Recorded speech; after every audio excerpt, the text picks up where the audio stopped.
So thank you so much for being with us today. My name is Talia. I am a rising high school senior. My pronouns are she, her, and I've done science projects for 3 years.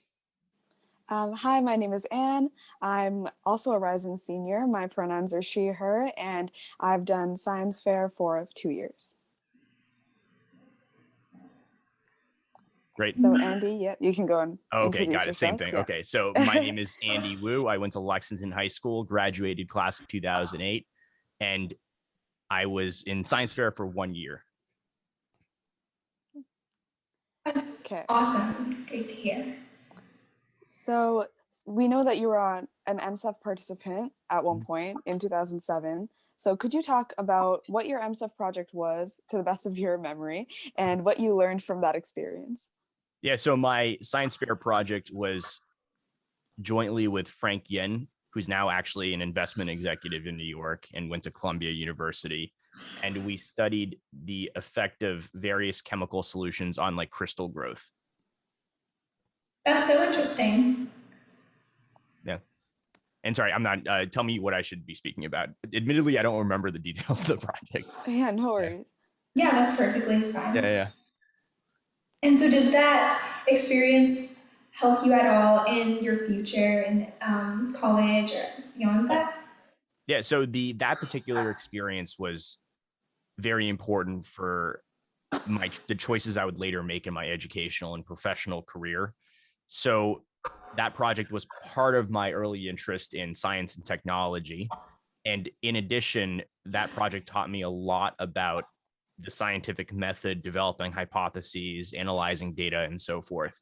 And so later on in life, I'd go on to actually do a PhD and actually become a professor in the area of managing technology businesses. So today I research and teach strategy for how entrepreneurs and big company executives should manage companies like Google and Intel and Facebook and Apple. Oh, that sounds really interesting. So, about that, how did you get from high school to where you are now, and how did you find those unique interests? Yeah, so I think it starts early on with an interest in technology and in science. And then from there, I spent a lot of time thinking about what's the best way I could have an impact on advancing technology as well as facilitating economic growth around technology. And so the science fair was an important part of developing that interest in the first place. And then, it took many years to figure out, okay, there's a lot of ways you can be involved in the technology industry. And for myself, I found out that I was better as a advisor and a coach to executives in the industry. Oh, that's great. And what kind of experience did you have in college? Like, I know you went to MIT and then you also work at Harvard. How did that experience shape you in your career? So, sorry, can you rephrase the question again? Yeah, sure. So, I should probably say, how did your college experience contribute to your career? Did you have any opportunities in college that you Mhm. participated in? Yeah, so I think college was very important for the development of my career and my own personal skills. And for me, I think there's three things that really stand out in my college experience that really taught me the most things. So the first thing is I used to work as a campus tour guide. And as a campus tour guide, which I'm sure many of our viewers have been on some of these campus tours, as a campus tour guide, the great thing about it is you give the same speech over and over and over. And what's nice about that is you really get to practice how to deliver content and how to tailor jokes and tailor whatever you need to do for a particular audience, holding fixed the general body of content. And so it's a great way to practice public speaking. The second thing that was really important for my personal learnings in college was being a coxswain. So a coxswain is in the very popular sport in the Northeast United States of rowing. It's when there's a rowing boat, everyone in the boat is facing backwards, except for the one person who's the small person who faces forwards and steers the boat and yells at everybody else. And that was a very important learning experience for me because it's one of my first real like leadership experiences where when you're in the water, like coxswain is in charge of everything and you're responsible for everything. And you've got to communicate in a way that people respect and listen to you when it counts the most. And then finally, the other thing that was really important for me was actually I began learning how to and began working as a disc jockey in college. And I actually ended up continuing to do that in graduate school. And actually, I still occasionally do that today. And I think in that role, it primarily taught me about how to think about social environments and how to look at, say a party of people and spend a lot of time standing up there, just staring at a party of people and thinking about just simply that everyone there is just as uncomfortable as you are, and you should never be self-conscious about where you are socially, because I guarantee you, even the most popular person in the room is standing there awkward as well. And so that was very important for my own development. Yeah, I think those are three really unique experiences, and definitely sounds like they shaped you as a person. Yeah, thanks for telling us about those. Mhm. So, in terms of where you are now, I think many of us are wondering what it's like to be a professor and work in the fields that you do. So, what are some of the things that you do currently? What's a description of your life now? Yeah, so my current role is as an assistant professor in the strategy unit at Harvard Business School. And in that role, I research, teach, and advise managers on strategy for technology entrepreneurship. So I think, contrary to what sort of the average person on the street thinks, being a professor is mostly about conducting research. And so here as a business school professor, and especially at Harvard Business School, we do research both in terms of academic papers that are intended for other scholars to read. And these are papers where we run experiments and collect large data sets and analyze large data sets, as well as what we call case studies, where we interview executives and write stories about companies that we use as a teaching vehicle in the classroom. And then on top of that, though, in business schools especially, we take teaching very seriously. And so I teach both MBA students between 25 and 35 years old, as well as executives who can range from 30 to 70 years old. And so both of those are tremendous experiences. And it's, for me, I have a deep passion for teaching because it's an opportunity for me to go and learn every day, because the reality is the executives that we're teaching know a lot more about operating a company than I do, because they're actually out there doing it. Right. And then finally, we spend some time, working with companies on, in consulting or advising and such. And that's also enjoyable. So, as someone that is in a very difficult field like you are, what is a challenge that you have faced maybe along your educational journey or in your career so far? And how did you overcome it and grow from it? I'm sorry, state that again. It's about a challenge in the career. Yep, or in your along your educational journey, either one. Yeah, let me think about a good one. Sure. Yeah, that's fine. Yeah, give me a second. I'm trying to think of a meaningful one. Yeah, no worries. The funny thing is, if Yeah, you look no back on problem. it, maybe you want to record me on this. I'll just say that, like, once you look back on these things, a lot of the things that you think are challenges growing up, like, aren't really challenges. Yeah, I know what you mean. Yeah, like it seems like a big deal at the moment, but it's not a big deal at all. Yeah. Try to think of, like, I got a B in that class once. I was like terrified that when I got it, but honestly, you're right. That doesn't really matter. Or Feel maybe anything like, anymore. did you have any struggles with getting your PhD? I know that's really difficult for people to get a PhD. It is, but it's interesting because I'm not sure what to say about it, because it's more of just like who's willing to go through the slog of it. Like anyone can do it. It's just who's willing to take the pain and finish it, right? And so, but it's very like achievable, but it's not like like certain things, you're just not even sure if you're capable. Everyone's capable of it. I'm trying to think of a good, like, where I actually like persevered on something. The problem is a lot of these are just failures and we just gave up. Sure. Yep. So, another question we were wondering is maybe could you talk a little bit more about your fields in economics and management? Mhm. Yeah, so I did my PhD in applied economics. And so in that PhD program, I specialized in researching strategy and management for technology and innovation and for entrepreneurship. And so I think it's a hidden gem that a lot of people don't know about as a possible career, is that you can go into research around business topics and then become a business school professor. And so a lot of these fields are essentially economics, psychology, or sociology as applied to specific business topics.